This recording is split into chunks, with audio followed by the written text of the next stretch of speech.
الحمد للہ وکفا الصلاۃ والسلام علی سید الرسل وخاتم الانبیاء وعلی آلہ واصحابہ الاتقیاء والاسفیاء اما بعد۔ چوتھے سپارے کے آغاز میں اللہ تبارک و تعالی نے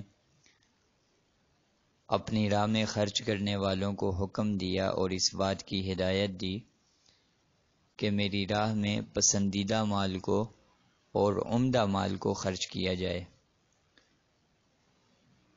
جب تحویل قبلہ کا حکم ہوا اور نبی کریم صلی اللہ علیہ وسلم نے بیت اللہ کو اپنا قبلہ بنایا تو اہل کتاب نے بہت زیادہ اعتراضات کیے اور اس بات کا دعویٰ کیا کہ کعبہ سے بیت المقدس افضل ہے، کیونکہ وہ دنیا کی سب سے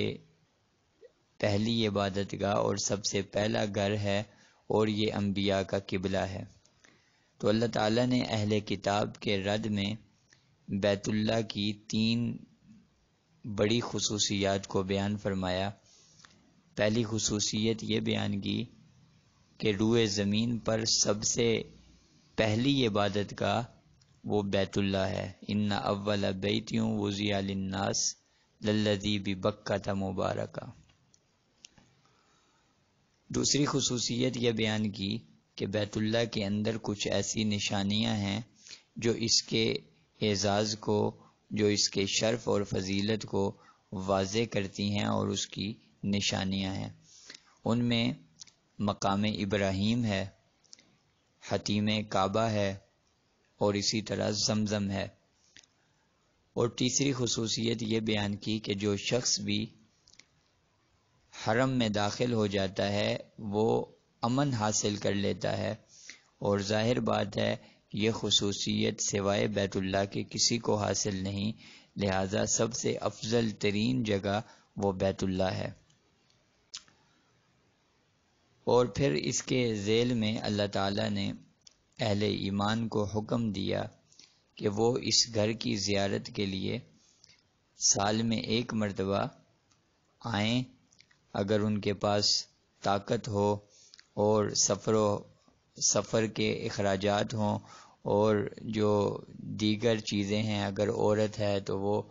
اس کے ساتھ محرم ہو وغیرہ وغیرہ، جو بھی شرائط ہیں اگر وہ پوری ہوں تو ان کو حکم دیا گیا کہ وہ ان پر حج فرض ہے اور لہذا وہ اس گھر کی زیارت کے لیے اپنے مقام سے آئیں۔ اس کے بعد اللہ تبارک و تعالی نے امت محمدیہ کی فضیلت کو اور اس کے افضل ترین ہونے کو بیان فرمایا، اور ایک اہم فریضہ جو اور ایک اہم ذمہ داری جو امت محمدیہ کی ہے اس کو بیان فرمایا کہ یہ اللہ پر ایمان رکھتی ہے اور اسی طرح نیکی کا حکم دیتی ہے اور برائی سے لوگوں کو منع کرتی ہے۔ یہ مشترکہ اور اجتماعی امت محمدیہ کی فضیلت ہے، اور یہ ان ذمہ داری ہے کہ وہ جتنی طاقت ہو، جس حد تک ممکن ہو، وہ نیکی کا لوگوں کو حکم دیں، لوگوں کو نیکی کی ترغیب دیں، لوگوں کو نیکی کی طرف لائیں اور برائی سے لوگوں کو منع کریں۔ اس کے بعد اللہ تبارک و تعالی نے یہ بیان کیا کہ منافقین اور کفار سے دوستی نہ کرو، قلبی تعلق نہ رکھو، ان کو اپنا رازدان نہ بناؤ، اور اس کے ذیل میں 4 وجہ بیان کی، 4 وجوہات کی وجہ سے ان کے ساتھ دوستی کرنا وہ نقصان سے خالی نہیں۔ پہلی خصوصیت اور پہلی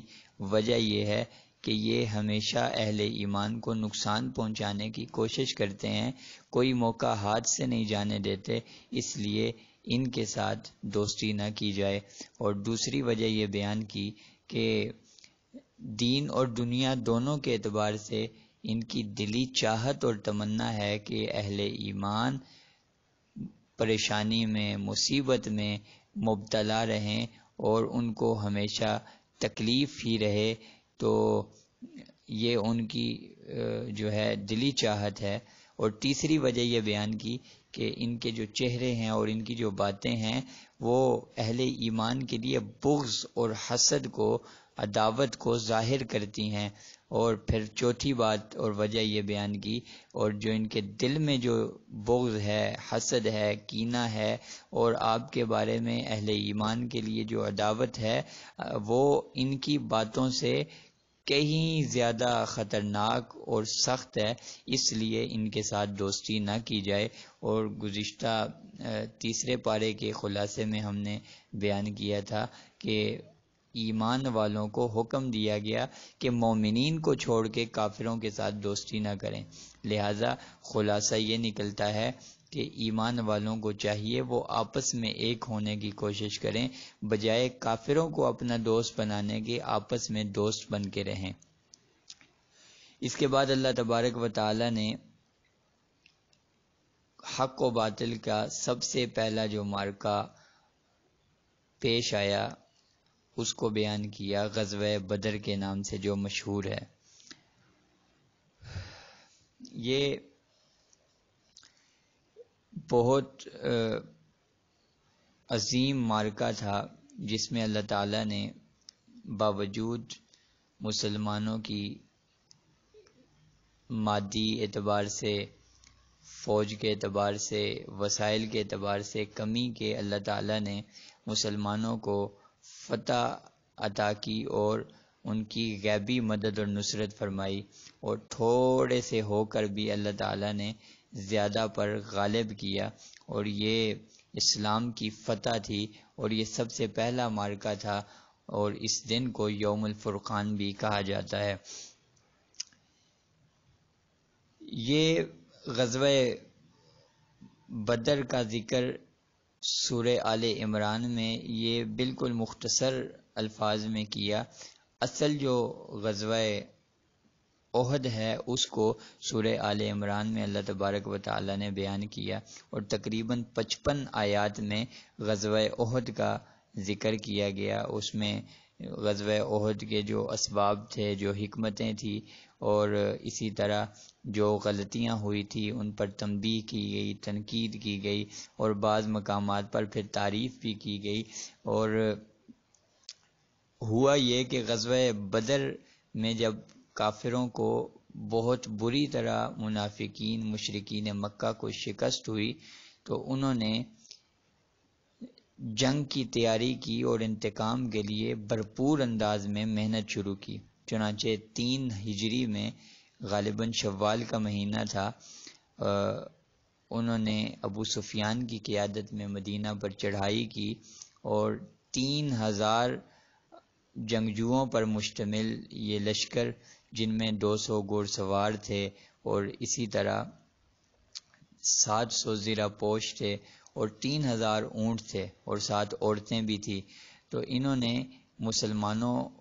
پر حملہ کیا اور مسلمانوں کے مد مقابل آئے، جبکہ مسلمانوں کی تعداد ان کے مقابلے میں صرف اور صرف 700 تھی، اور وسائل کے اعتبار سے بھی کوئی زیادہ مسلمانوں کے پاس طاقت نہیں تھی۔ لیکن اس معرکے میں اور اس جنگ میں نبی کریم صلی اللہ علیہ وسلم نے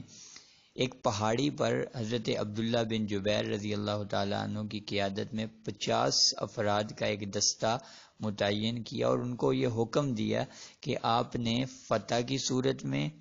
یا شکست کی صورت میں آپ نے اس جگہ کو نہیں چھوڑنا، یعنی فتح ہو تب بھی، شکست ہو تب بھی آپ نے اس جگہ پر جمے رہنا ہے اور اس جگہ سے نہیں ہٹنا۔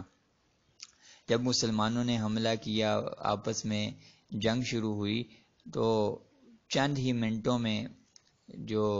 مسلمان ہیں وہ غالب آ گئے، اور مشرکین کے بہت سارے سپہ سالار وہ قتل ہو گئے، اور ان کے پاس راہ فرار کے سوا کوئی چارہ نہیں تھا، چنانچہ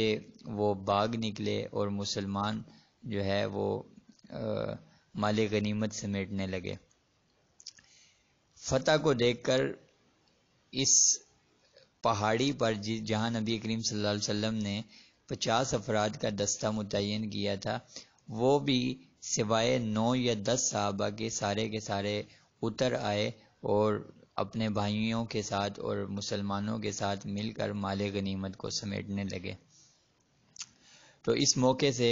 خالد بن ولید جو اس وقت تک اسلام نہیں لائے تھے، انہوں نے فائدہ اٹھایا اور پہاڑی میں چند افراد کو دیکھ کر حملہ کر دیا پیچھے کی جانب سے، اور اس طرح جو ہے مسلمانوں کو علم ہی نہیں تھا، غافل تھے، اور اچانک حملہ ہو گیا۔ پھر آگے جو بھاگ رہے تھے ان کو علم ہوا کہ خالد بن ولید نے پچھلی جانب سے حملہ کر دیا، پہاڑی کی جانب سے حملہ کر دیا، تو وہ بھی لوٹ آئے۔ اس طرح مسلمان کافروں اور مشرکین کے دونوں طرفوں کے لشکر کے درمیان میں آ گئے، اور بہت زیادہ شکست، بہت زیادہ نقصان اٹھانا پڑا۔ تقریباً 70 عظیم الشان صحابہ، جن میں سید الشہداء حضرت حمزہ، حضرت مصعب بن عمیر رضی اللہ عنہما وغیرہ شامل تھے، یہ سب کے سب وہاں پر شہید ہوئے، اور بہت زیادہ نقصان مسلمانوں کو اٹھانا پڑا۔ اس سارے واقعے کو اور اس میں جو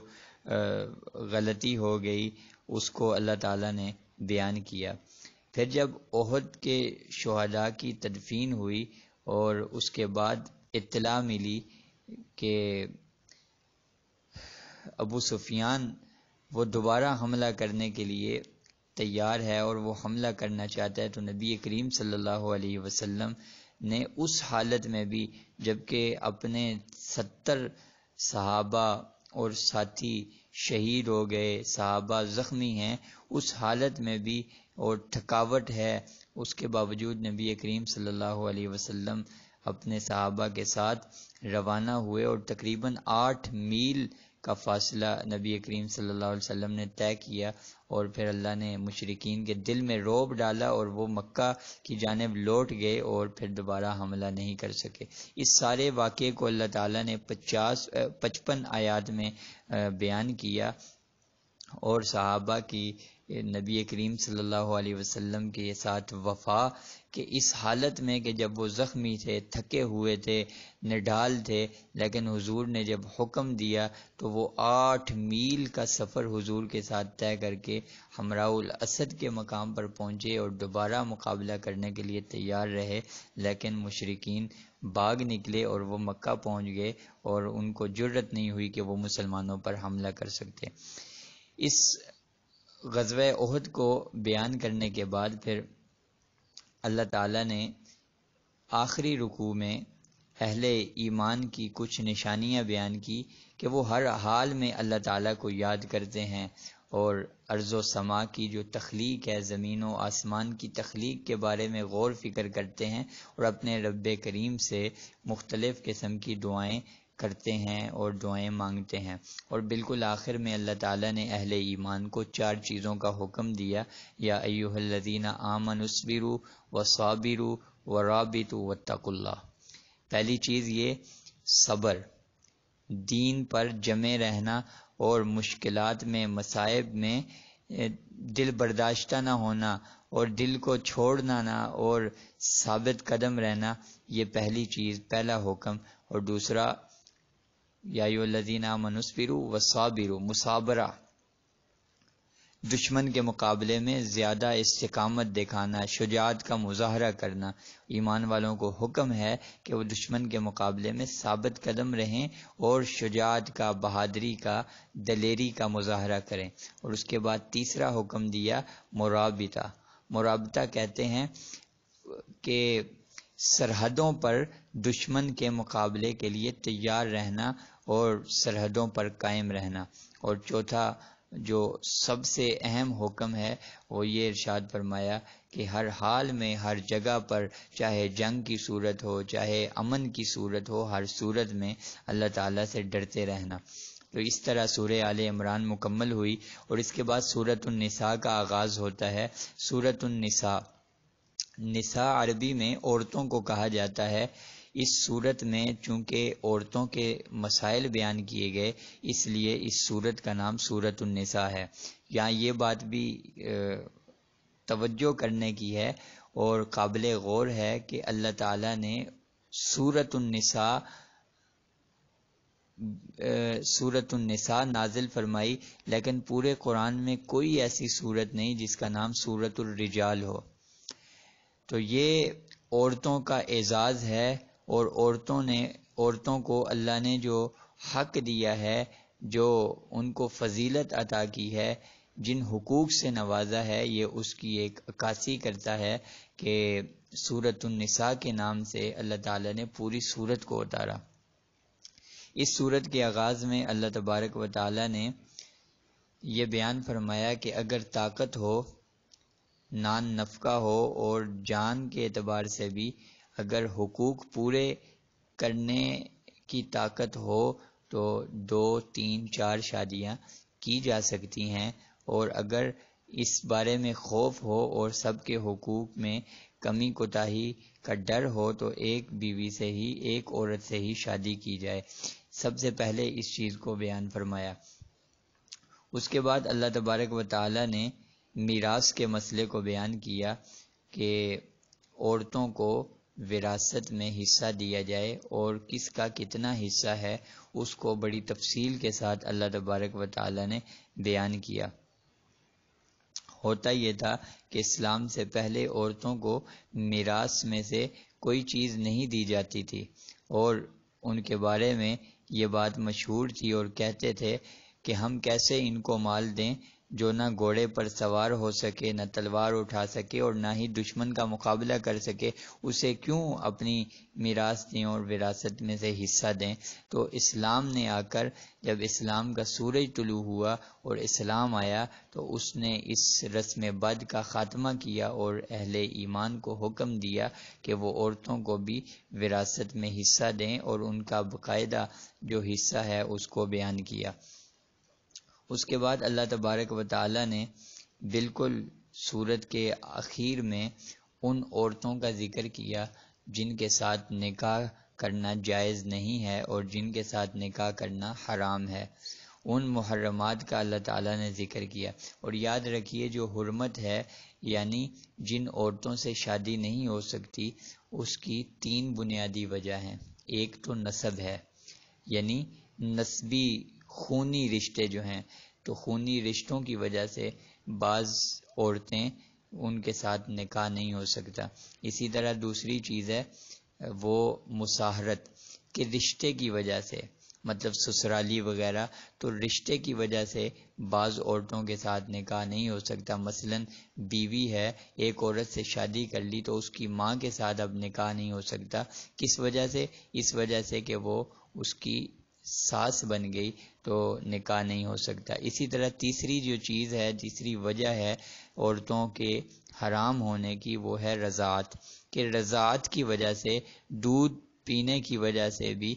بعض رشتے، بعض عورتیں حرام ہو جاتی ہیں، ان کے ساتھ نکاح نہیں ہو سکتا۔ تو 3 طرح کی جو وجوہات ہیں، جو عورتیں ہیں، ان سب کا ذکر فرمایا، اور بالکل آخر میں اللہ تبارک و تعالی نے